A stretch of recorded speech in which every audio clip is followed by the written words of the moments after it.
মক্কার আরাফাতের ময়দান। লাব্বাইক আল্লাহুম্মা লাব্বাইক ধ্বনিতে মুখর চারপাশ।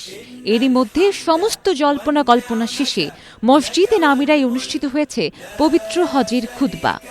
এবছর হজের খুতবা দিয়েছেন মসজিদুল হারামের ইমাম ও খতিব শায়খ মাহির আল মুওয়াক্কিলি। বাংলাদেশ সময় ৩টার কিছু পর হজের খুতবা শুরু হয়।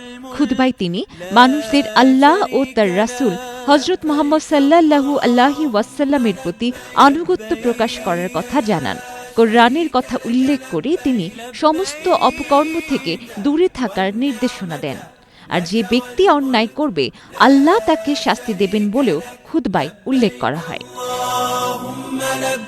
ইবাদত এবং বিধান শুধুমাত্র আল্লাহর জন্য জানিয়ে তিনি বলেন, আল্লাহ তাআলা সবকিছুর মালিক।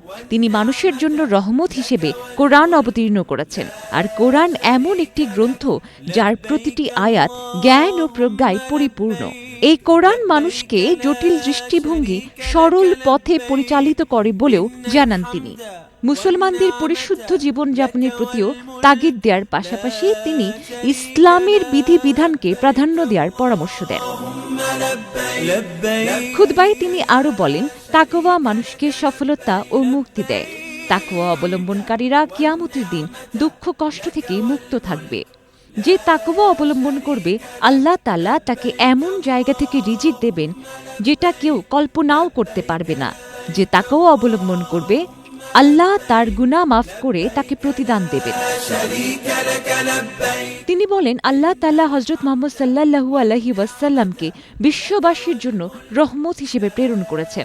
যারা নবীজি হযরত মুহাম্মদ সাল্লাল্লাহু আলাইহি ওয়াসাল্লামকে সম্মান করবে, ঈমান আনবে এবং আল্লাহর হিদায়াত স্বরূপ যে কোরআন নাজিল হয়েছেন তার বিধান মেনে চলবে, তারাই সফল হবেন। হজের খুতবায় তিনি ফিলিস্তিনের মুসলমানদের জন্য রহমত কামনা করে দোয়া করেন। খুতবায় ফিলিস্তিন প্রসঙ্গ তুলে ধরে তিনি বলেন, ফিলিস্তিনের মুসলমানেরা যুদ্ধের কবলে, তারা বিপর্যস্ত। তাদের খাওয়ার পানি নেই, বিদ্যুৎ নেই, খাবার নেই। পৃথিবীর সব ধরনের আরাম ও আয়েশ থেকে তারা বঞ্চিত। তাদের জন্য দোয়া প্রার্থনা করেন তিনি। বিশ্ব মুসলিমদের কাছে এটা তাদের পাওনা। তিনি বলেন, যারা ফিলিস্তিনিদের বিভিন্নভাবে সহযোগিতা করেছেন, অ্যাম্বুলেন্স দিয়ে সহযোগিতা করেছেন, তারাও দোয়ার হকদার। এছাড়াও যারা হজ যাত্রীদের সেবা করছেন তারাও দোয়ার হকদার বলে জানান তিনি। মৌসুমী মৌ, প্রবাস খবর।